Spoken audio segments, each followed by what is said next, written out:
La Chine a des projets, ceintures et routes, sur tous les continents. Et partout où passe la Chine, les lourds confinements à la politique du zéro Covid s'ensuivent.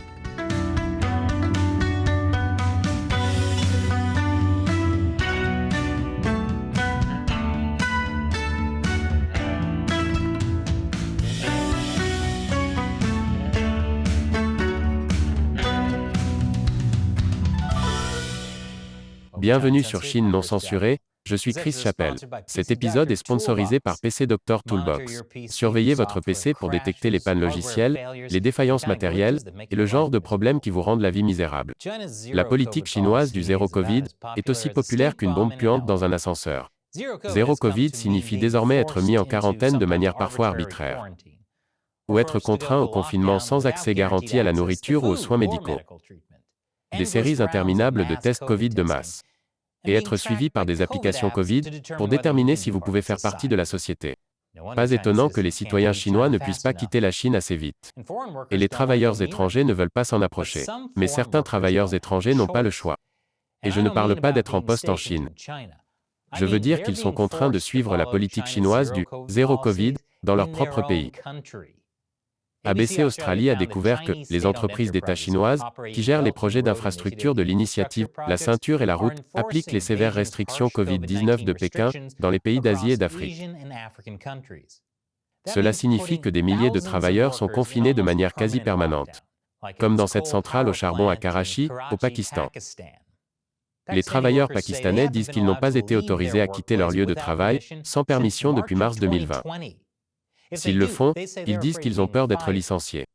Le propriétaire de l'usine, Power China, a déclaré que les travailleurs étaient autorisés à entrer ou à quitter l'usine pour des vacances régulières tout le temps.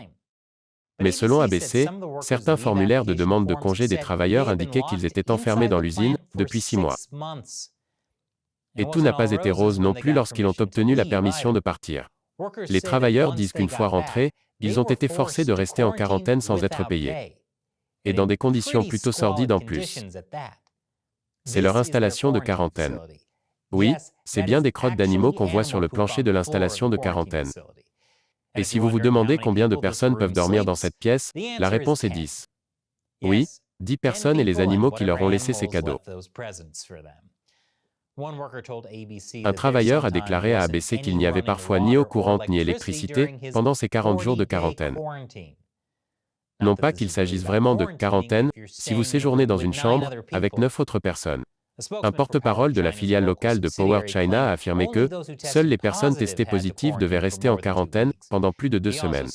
Il a également déclaré que les travailleurs étaient payés pour cette période et qu'ils recevaient des primes pour être en confinement constant. Oui, le bonus était de ne pas avoir à vivre dans une pièce avec 9 autres personnes et des excréments d'animaux. Quoi qu'il en soit, il est difficile de penser qu'il s'agisse vraiment de la santé des travailleurs, comme il le prétend. S'ils se souciaient vraiment de la santé de leurs employés, leur cuisine ne ressemblerait pas à une benne à ordures de la ville de New York. Sérieusement, c'est comme si Armageddon venait de se produire et que la seule chose encore vivante était les cafards.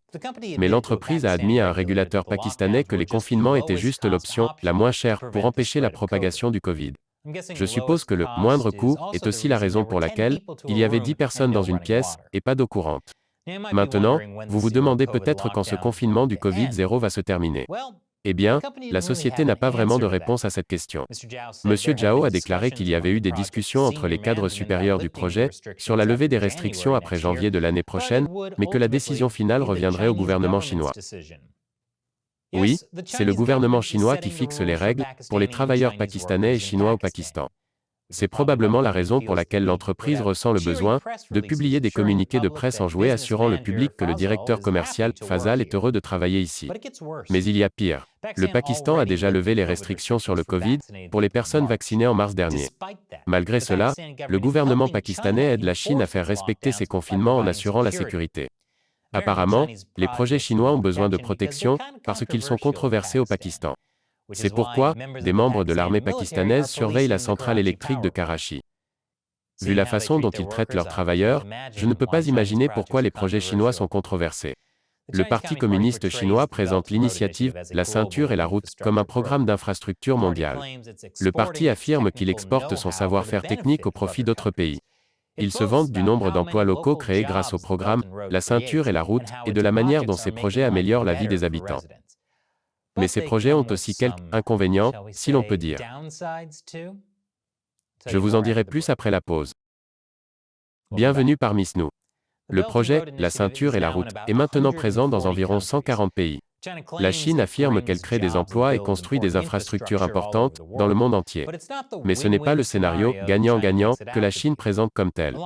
Parallèlement à ces infrastructures, la Chine exporte le type de répression pour lequel le Parti communiste chinois est désormais célèbre. Il suffit de demander aux travailleurs de Sinohydro au Zimbabwe. L'année dernière, ils ont organisé un mouvement de protestation contre les mauvais traitements infligés par les entrepreneurs chinois. Ils ont affirmé être sous-payés, contraints de travailler dans de mauvaises conditions, et ne pas avoir reçu suffisamment de matériel de protection individuelle pendant la pandémie. Ces abus incluaient la séquestration des travailleurs et la restriction de leurs mouvements, la distribution d'une nourriture de mauvaise qualité, et des agressions physiques et verbales. Ils ont accusé la direction de licencier ceux qui protestaient, ce qui constitue une violation du droit du travail du Zimbabwe. Tout comme au Pakistan, les travailleurs affirment que le gouvernement n'était pas de leur côté. Les projets, la ceinture et le route, font souvent appel à un réseau opaque de contractants et de sous-traitants qui gèrent les employés. Lorsque quelque chose ne va pas, il est facile pour l'entreprise de rejeter la faute sur le contractant. L'entrepreneur se retourne alors contre le sous-traitant. C'est ce qui s'est passé dans une usine de pneus chinoise en Serbie. L'année dernière, le Parlement européen a demandé une enquête sur le mauvais traitement des travailleurs vietnamiens dans cette usine. Une militante de la lutte contre la traite des êtres humains a déclaré avoir visité l'usine de pneus Linglong et y avoir trouvé des travailleurs dormant dans des conditions précaires, sans chauffage ni eau potable. Elle a comparé cet endroit à un camp de prisonniers. Les travailleurs ont déclaré qu'ils n'étaient pas payés régulièrement, qu'on leur avait pris leur passeport et qu'ils n'avaient pas reçu de soins médicaux après avoir développé des symptômes de type Covid. Interrogé à ce sujet, Linglong a nié aux médias serbes que l'entreprise soit responsable des travailleurs, rejetant la responsabilité de cette situation sur les sous-traitants et les agences de placement au Vietnam. Les travailleurs étrangers ne sont pas les seuls à être traités de la sorte. L'organisation de défense des droits de l'homme, China Labour Watch, a documenté des cas similaires de travailleurs chinois dans des projets ceinture et route partout dans le monde. Comme les travailleurs vietnamiens, ils ont souvent vu leur salaire retardé, n'ont pas eu accès à un bon traitement médical et ont vu leur passeport retenu. China Labour Watch a relevé un certain nombre d'autres griefs qui, selon elle, s'apparentent à une traite des êtres humains à l'encontre des travailleurs chinois. L'une des principales plaintes concernant les projets de ceinture et route est qu'ils ne font pas suffisamment appel à la main-d'œuvre locale. Les politiciens des pays hôtes n'aiment pas cela, car ils ne peuvent alors pas s'attribuer le mérite de la création d'emplois locaux. Lorsque les projets chinois font appel à la main-d'œuvre locale, c'est souvent pour des postes peu qualifiés. Cela signifie qu'il y a également moins de transfert de connaissances vers le pays d'accueil. C'est un choix délibéré. La Chine doit maintenir l'emploi de sa main-d'œuvre massive, sinon elle risque l'instabilité qui accompagne un taux de chômage élevé. Et contrairement à la population locale, les travailleurs chinois ont peu de moyens s'ils veulent protester. Par exemple, lorsqu'ils vont demander de l'aide à l'ambassade de Chine, celle-ci ne répond souvent tout simplement pas. Malheureusement, les pays d'accueil risquent de mettre la Chine en colère s'ils dénoncent les problèmes de main-d'œuvre. Bon nombre de ces pays doivent également de l'argent à la Chine, ce qui lui donne un poids politique. Prenez par exemple le président de la Serbie. Après la révélation des allégations de mauvais traitements infligés à des travailleurs vietnamiens, il a déclaré qu'un enquêteur du travail se pencherait sur la question. Mais il ne semblait pas vouloir assumer les conséquences des conclusions de l'enquête. Il a déclaré : « Que veulent-ils ? Est-ce qu'ils veulent qu'on détruise un investissement de 900 millions de dollars ? Non, bien sûr que non. Ce serait stupide. Qu'est-ce qui est le plus important, les droits de l'homme ou l'argent ? Et cet épisode est sponsorisé par PC Doctor Toolbox.